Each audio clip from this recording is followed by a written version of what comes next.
Today we're going to look at solving systems of linear equations using the elimination method and what happens when our system has either no solution or infinitely many solutions. So let's get started. In this example, we're asked to solve the following system by elimination and then classify the system as either consistent or inconsistent and as either dependent or independent. Again, so we're going to solve this using elimination. And with elimination, the first step is to write both equations in standard form. So for this example, both of these equations are in standard form. And then as needed, we're going to multiply all terms in one equation by a constant. And again, as needed, multiply all terms in the other equation by another constant, so that when the two equations are added, a variable is eliminated. So looking at the x variable, if we multiply this first equation by -2, we'll have a coefficient of -4. When added to 4x, will give us 0x. So let's multiply this first equation by -2. So the notation that I use is I just draw a line and I write that I'm multiplying by -2. This is no official notation. This is just how I keep track of what I'm doing. So 2x times -2, that's -4x. 3y times -2 is -6y. And that's equal to -2. So don't forget to multiply that constant as well. I'm not going to do anything to this second equation. It's going to rewrite it as 4x plus 6y equal to 5. And now we're going to add these two equations together. So -4x plus 4x, that's 0x. -6y plus 6y, that's 0y. And -2 plus 5 is 3. 0x is 0, 0y is 0, so we have 0 equal to 3. So we've added the two equations, but we didn't create one equation with one variable. We eliminated both variables. Is this a true statement? Is 0 equal to 3? No. 0 is not equal to 3. This is not a true statement. So that means this system has no solution.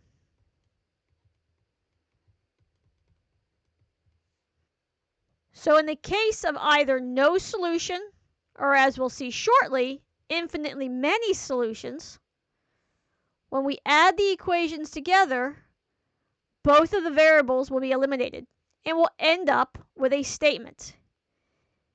If the statement is false, as we see here, that is no solution. There are no values for x and y. There's no ordered pair that will make both of these equations true simultaneously. What we have here is parallel lines, and we can quickly check that. Let's convert both of these equations into slope-intercept form. So we have 2x plus 3y equal to 1. Subtracting 2x from both sides, we get 3y equal to -2x plus 1. And then dividing by 3, we have y equal to -2/3 x plus 1/3. Then with the second equation, we have 4x plus 6y equal to 5. Subtracting 4x from both sides, we have 6y equal to -4x plus 5. Dividing by 6, we get y equal to -4/6x plus 5/6. And then simplifying down this fraction, we have y equal to -2/3 x plus 5/6. So these equations, they have the same slope, They're changing at the same rate, but they do have different y-intercepts. They do not represent the same line. We have two parallel lines. And parallel lines, they'll never intersect, they'll never cross each other. They have no points in common. Now, how about consistent or inconsistent versus dependent or independent? Quick review of these terms. If the system has a solution, whether that's one solution or infinitely many solutions, it'll be consistent. Consistent systems have a solution. If it does not have a solution, like we see with parallel lines, this is inconsistent. So this system is inconsistent. It did not have a solution. If the equations represent different lines, which we see with parallel lines that have different y-intercepts, they're not the same line. It's also what we see when two lines intersect each other at one point, which is what we see with one solution. Those systems are independent. But if the equations represent the same line, that is a dependent system. So for this example, we had parallel lines, and these equations represented different lines. So we had two different equations. So this system is independent. So let's try another one. And in this example, we're going to have infinitely many solutions. So let's see what happens in this case. So first, we're going to write both equations in standard form. And we do this because it helps us line up those variables. We can see what we're working with. Next step is, as needed, we're going to multiply all terms in one equation by a constant. And then again, as needed, multiply all terms in the other equation by another constant, so that when the two equations are added, a variable is eliminated. Again, the goal is to eliminate one variable. To determine by what number, what constant you're going to multiply these equations, I'm looking for least common multiple, much like we do with finding a common denominator. So the least common multiple of 5 and 2, well, that's going to be 10. And between 20 and 8, well, that's going to be 40. So I'm just going to pick the smaller of the two, and I'm going to try to eliminate the x variable. So we're going to convert the coefficients of both of these x terms to 10. To do that, we will multiply the first equation by 2, and that'll give us 10x minus 40y equal 30. And then for the second equation, we're going to multiply it by 5. So now we have negative 10x plus 40y equal to negative 30. And then adding these two equations, 10x plus a negative 10x, that's 0x. Negative 40y plus 40y, that's 0y. This is all equal to 30 plus negative 30, that's also 0. We now have 0 equal to 0. Is that true? Yeah, that's a true statement. So in this case, we have infinitely many solutions.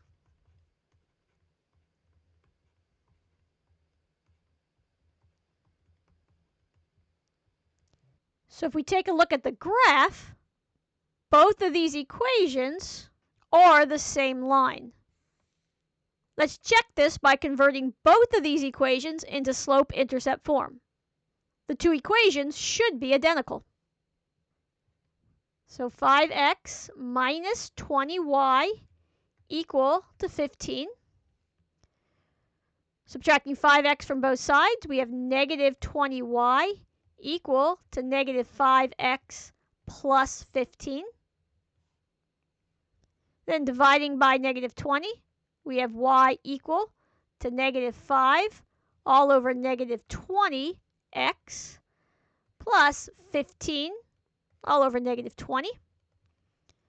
Let's simplify down those fractions. We have y equal to, we have a negative over a negative, so that'll be positive. So this is 1/4 x, or x over 4. Here we have a positive divided by a negative, so this will be negative 3/4. With the second equation, we have negative 2x plus 8y equal to negative 6. Let's add 2x to both sides. We get 8y equal to 2x minus 6.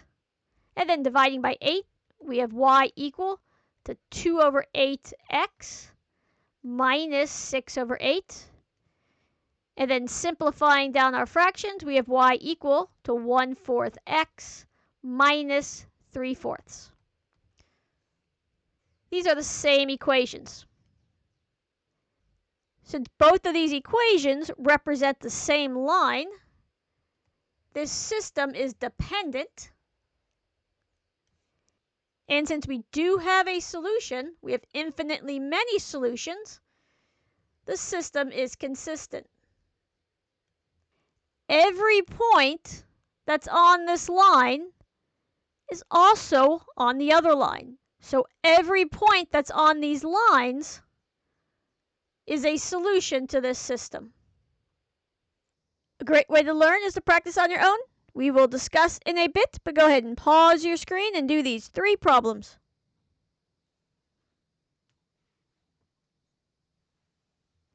So with these 3 examples, we were able to practice one of each of the 3 kinds of problems. One no solution, one infinitely many solution, and one where there was one unique solution. So for this first problem, in order to eliminate a variable, I decided to multiply the first equation by a 2 to eliminate the x variable. When we multiply this first equation by 2, we get 4x minus 6y equal to negative 18. Adding these 2 equations together, we end up with 0 equal to negative 30. So this is false. This is not a true statement because 0 is not equal to negative 30. So this system has no solution. These are parallel lines. If it does not have a solution, it's inconsistent. And the lines are not dependent on each other. So if you've determined that the answer is no solution, a great way to check is to convert both of these equations, or to rewrite both of these equations, into slope-intercept form. You should get parallel lines, because parallel lines have no solution. Parallel lines, the slope will be the same. So in this case, we have a slope of 2/3. But the y-intercepts will be different. For the second problem, I chose to eliminate the x variable again. So I'm going to multiply this second equation by 5. We end up with negative 5x plus 10y equal to negative 20. Adding these 2 equations together, we get 0 equal to 0. Now that is true. 0 is equal to 0. And since we got a true statement, this is infinitely many solutions. We have a solution. We have infinitely many solutions. So the system is consistent. And these lines are dependent on each other. You may have noticed that the first equation is simply the second equation multiplied by negative 5. A good way of checking your results here, once again, is to rewrite both of these equations into slope-intercept form. These equations should represent the same line. And when we write them in slope-intercept form, we do get the same equation. And then for our last problem, I chose to eliminate the x variable. And to do this, I wanted to get that least common multiple of 15. And I had to multiply both equations by a different constant. And when I add these two equations together, I end up with negative 8y equal to 4. And in solving this equation, we get a y value of negative 1/2. And then plugging this value into either of these equations, I chose the first equation. In solving that, we end up with x equal to 1/2. So we have an x value of 1/2 and a y value of negative 1/2. We have a solution, so therefore it's consistent. And these two equations represent different lines, so it's independent. And then to check, we're going to plug our solution into both of these equations to verify that that is a solution to each of these equations. Continue practicing solving systems of linear equations using the elimination method, and I'll see you in the next video.